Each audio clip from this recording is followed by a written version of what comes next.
Bamwe mu bakenyezi baramaze gutahura ko gukura amaboko mu mpuzu arivyo vyobafasha gushika kw'iterambere ry'imiryango yabo n'iry'igihugu. Aho twovuga abahisemwo gukora ubuzi benshi bahora bibaza ko bwagenewe abagabo gusa. Kuri uyu wa 22 Ndamukiza 2024 tubumvisha ibishingantahe vy'abakenyezi bahinduye ivyiyumviro n'inyifato babona ko atakazi kagenewe abagabo bonyene kagihari. Claudette Nshimirimana amaze imyaka 9 akora umwuga wo kunguruza abantu n'ibintu, arongoye igituro c'imodoka za Bubanza Kotebu, akaba yaranashinze koperative ihurikiyemwo abakenyezi b'abashoferi, hamwe na Eliane Mvuyekure amaze imyaka irenga 5 akora umwuga wo kuyanga inyama muri zone Nyakabiga kw'ibarabara rya 4. Claudette ati kwanka ubukene nico catumye nubahuka gukora uwo mwuga wo gutwara abantu n'ibintu, naho mu kibano canje babona ko bifise ishusho itari nziza. Kuvuga amaze gufakara kuko uyu mwuga ndawumaze mu myaka 9. Nararavye ikintu nokora uburyo ntibwari kirenga kuko narisigaye ntunze umuryango ndi jenyene, nagerageza kugwana rugabo kugira nshobore gutunga umuryango wanje hatabaye ibintu by'agasuzuguro nanje ntisuzuguje. Ni ibintu nakoze numva nezererewe kuko ngitangura kubikora hoho nk'umuntu wa mbere narahanuje mama wanje, ndamubwira ko nkeneye gukora umwuga w'igishoferi. Bivanye nuko abashoferi bazwi ishusho babahaye canke baduhaye, yabonye ko umenga ngiye kumena ibanga ry'abakenyezi. Mugabo nanje koko numva vyambiramo kumbura iyo shusho baduha, nanje numva atari kondi, navuze ati biro bintu uko biri kose ndinda kubikora. Eliane Mvuyekure umukenyezi w'abana 4 umuyangayanga aremeza ko uwo mwuga umutungiye umuryango ukamukenura mu two yifuza twose atarinze gusaba umugabo wiwe. Barahita barambaza ivyo bintu urivye niwo ubikora cyane. Hari n'abaca kunshorera bakambaza none nindabikata ati jewe nyene ngatora inyama uku ngakata.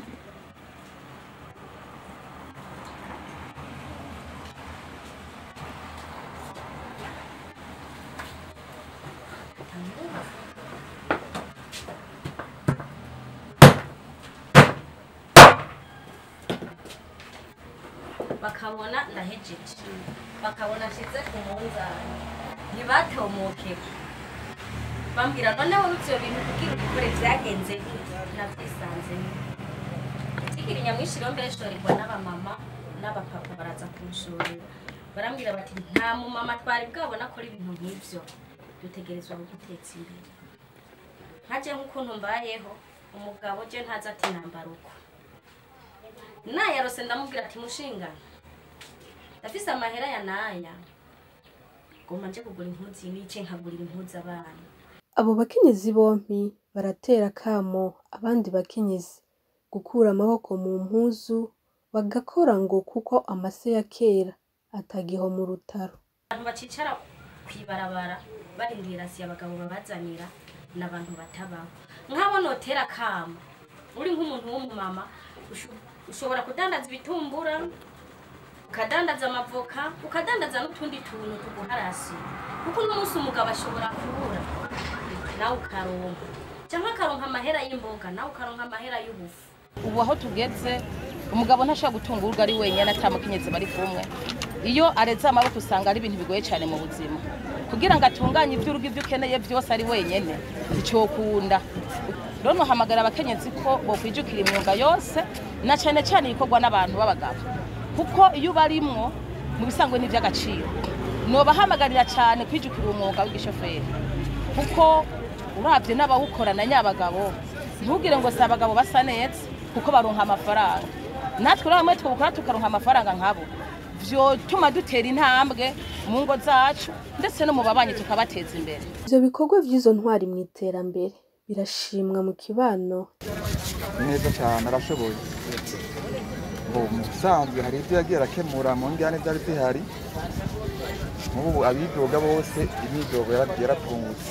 Abigeze kuturongora benshi muri bo sindabasuzuge kandi sinabatutse, benshi bari bansumirinda. Bamaze kwitwa bansumirinda rero bari barazingamitse iki gituro, amaze kukizingamika hanyuma uyu mudamu arabiraba hasi hejuru ati nukuri hitwokwama muri iyo ngendo, reka dutangure bishasha uko turi kumwe twese birashoboka, bibaye ngombwa tugasenyana no ku mugozi umwe. Tumaze gusenyera ku mugozi umwe rero ico twohuriza ko cose ndatwo coshoboka. Eka n'abajeje intwaro barabishingira intare. Guhindura ivyumviro n'inyifato hano muri zone ya Nyakabiga dusanzwe turongoye, biragaragara yuko hariho ivyahindutse, novuga mu nyifato ndetse n'ivyumviro. Ivyo navyo tubibonera mu bikorwa vya misi yose canke mu kibano ca misi yose.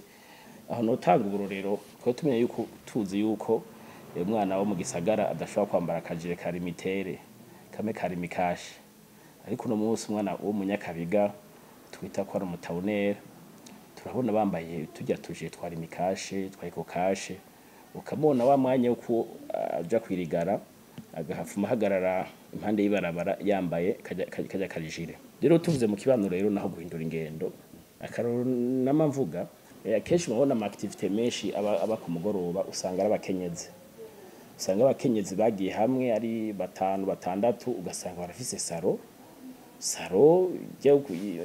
yo gusiga inzara, makiyaje n'ibiki. Abantu notanga uburorero muzoce nga kwibara bajya Vendeur Public, uhereye ku bara rya gatanu rya kane igindwi igicumi na rimwe n'igicenda, ayo masaro yose na y'abakenyezi. Ugaca ugenda ububare buri musi kuri Vendeur Nisco n'abakenyezi bagiye hamwe, ugaca umanuka ku bara rya gatanu naho nye hakabare n'abakenyezi bagiye hamwe. Mugabo ukumva yuko vya bintu bimwe vyari biturimwo ati umukenyezi ntashobora kukugira n'ivyo. Rero urumva urya mukenyezi mwabonye aha mu Nyakabiga ariko arayanga inyama, ariko arazikata neza, uca wumva yuko uyu muntu amaze guhindura ivyumviro, yahinduye ingendo, akumva yuko akazi kose ateza kugakora. Si ivyo gusa, wanashaka hari n'abakenyezi haje baba maso aha mu Nyakabiga bariko barubaka amazu, urasanga umukenyezi afise umwiko n'inivo kandi adugije uruhome, rero ruduga nka i. Rero twebwe ati abajeje intwaro mbega abantu tubabona gute? Ubwa mbere hoho nivyo gukenguruka, ikigira kabiri nabo gutera intege, ndetse ukanafata akanya ukanamugendera ahari karakorera ukamutera intege ukamubwira ati nukuri bisa neza, ivyo bintu ikurakora bisa neza. Wanashima bibaye ngombwa uyu muntu tukamushorera umukenyezi aba yakoze ico gikorwa. Bishose mbere hageze igihe tukumva banakenewe ahantu twabateye intege tuvuga ati ujya muhamagara naka afise ubwira n'ubukerebutsi igikorwa yo gikora. Nuko rero twe mu majejwe intwaro tuyikora. Sinzi ko mwabonye hari n'abandi nabonye basigaye banyonga amataxi aha nyine mu Nyakabiga, sinzi ntibanyonga ku murago nikaravamo neza bukebuke, mugabo mwijoro abona umukenyezi ariko aranyonga taxi agashaka kakantu hejuru kona ikarakora taxi. Ivyo rero ni ibintu byo gushima, twavuga yuko abantu bariko bahindura ingendo n'ivyumviro. Umuntu yahinduye ingendo n'ivyumviro agira amahoro mu mutima, akumva yuko abayeho neza, akumva ko atamuntu azoja gusega, hama nabo bagaca baja muri wa mugamba ati mu iterambere karani swasane twasha duhagurukira rimwe. Jehovende ho kubgayo arongoye zone Nyakabiga aratera kama bene gihugu arongoye guhindura ivyiyumviro n'inyifato kuko ari we mushinge w'iterambere. Iyo umuntu ahinduye ingendo n'ivyiyumviro aba ari mu ntumbero yo gutera imbere, kuko ibikorwa byose yumva yuko bishoboka mu gihe yahinduye ivyiyumviro agahindura n'ingendo. Abakiri inyuma rero tubatera yuko bofatira uburorero kwabo twagiye turavuga, kugira ngo nabo bamenye yuko nibakura impuzu mu maboko bagakora bagahindura ivyiyumviro, bashobora gukora ivy'iwabo bishobora kubateza imbere, ndetse bigateza imbere ikibano, bigateza imbere ndetse na zone, ugasanga ibintu bigenze neza muri rusange. Kubw'umuhinga mu by'uburongozi bwiza n'inyifato Ashera niyo nizigiye, abona ko naho hariho abantu uravye ivyo bakora ivyiyumviro n'inyifato vyabo byamaze guhinduka, biradusaba gushira inguvu hamwe kugira dushike ku gihugu cifashe kandi giteye imbere ata numwe ajya imitse abandi. Kuba igihugu cifashe bihagaze ku nyifato z'abo bantu nyene bageze ico gihugu, ingene bigenza, ivyo birinda, ivyo bashira imbere, bimwe bita ama priorité mu gifaransa. Si ibintu rero vy'ivyomekerano, ni ibintu biva muri bene vyo. Nico gituma ari vyiza yuko abantu batahura ko hariho ivyiyumviro, hariho inyifato, hariho ingeso abantu bashaka gutera imbere bategerezwa gufita. Batazifise ivyo gutera imbere bazopfa bavyipfuza gusa ariko ntibazobibona. Izo ngeso rero dukeneye nizihe? Icambere noherako nuko abantu bakunda gukora, kandi muri uko gukora tukaba babandi, reka ndavyite abantu bagwiza umwimbu, abantu bari productif. Abantu bagwiza umwimbu n'abantu bakora ibikorwa vyinshi bishoboka mu mwanya muto ushoboka, kandi bakabikora ku rugezo rwiza rushoboka. Igikorwa gishobora kumara iminsi 3 kaba giheze ntikimara iminsi 5, kandi ico gikorwa umuntu agikoze akagishira ko inguvu ziwe zose, kikaba igikorwa gikozwe neza, naho bokimusubizamwo atoronka ibintu yosubiramwo. Aha tuba turiko turagwanya ca kindi cyo gukora ibintu bidashemeye, ibintu biri mediocre, ibintu umenga umuntu ariko arikurayo.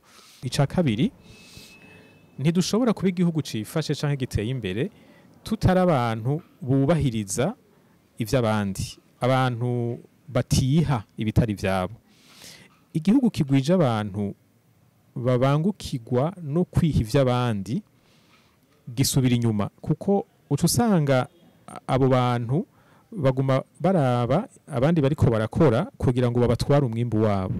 Igihugu kigwije abasuma kigwiza amatati n'ikigwiza ubutunzi, kuko abakora bagatera imbere baracika intege, bagatinda bakahava bakaja kurondera ahandi bakorera, aho bumva ko ubutunzi bwabo, ibintu vyabo bikingiwe. Bidusaba kugira ubutungane buhana abarengera uburenganzira bw'abandi.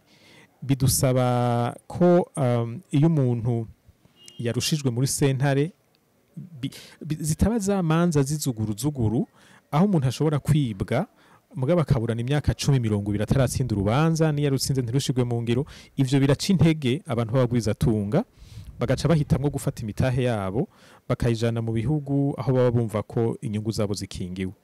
Ikindi no kongera ko bidusaba kugira ngo tube igihugu cifashe hanyuma giteye imbere, biradusaba kuba abantu bashobora gukorera hamwe, bashobora gushira inguvu hamwe, ntitube banyamwigendako. Iyo wumvirije abagwiza tunga batari bake, barakunda kuvuga ko bigoye cyane ko abantu benshi bakorana hano mu Burundi, kuko bamwe baca babitana abandi, bamwe bakagomba kujya imitsi abandi. Hariho n'abandi iyo mushize uburyo hamwe ngo mugire umugambi, bagwana biga ingene bawutwara bakawigarurira, ugasanga birashobora no kuvamwa amatati bikaja mu masentare kubera bashaka kwibana uwo mugambi. Nta gihugu c'abantu banyamwigendako gishobora gutera imbere. Uko kuntu bitugora gukorana biterwa n'ubwizigirwa buke, aho umuntu abona inyungu ziwe gusa agaca agomba kwigiza y'abandi no mu vyo bari basangiye. Izi n'ingeso dutegerezwa kugwana nazo tukazikuraho kugira ngo bidukundire ko dushira inguvu hamwe, maze imigambi y'iterambere minini ishoboke. Uwo muhinga abandanya agira ati: kugira dushike ku gihugu cifashe kandi giteye imbere, birasaba ko hoba inyigisho zituma bene gihugu bahindura ivyiyumviro vyo kubaho biryohera, vyo kurondera kubaho ku munsi canke vya vyiyumviro bifatiye ku mico, bigatuma bene gihugu badatera imbere.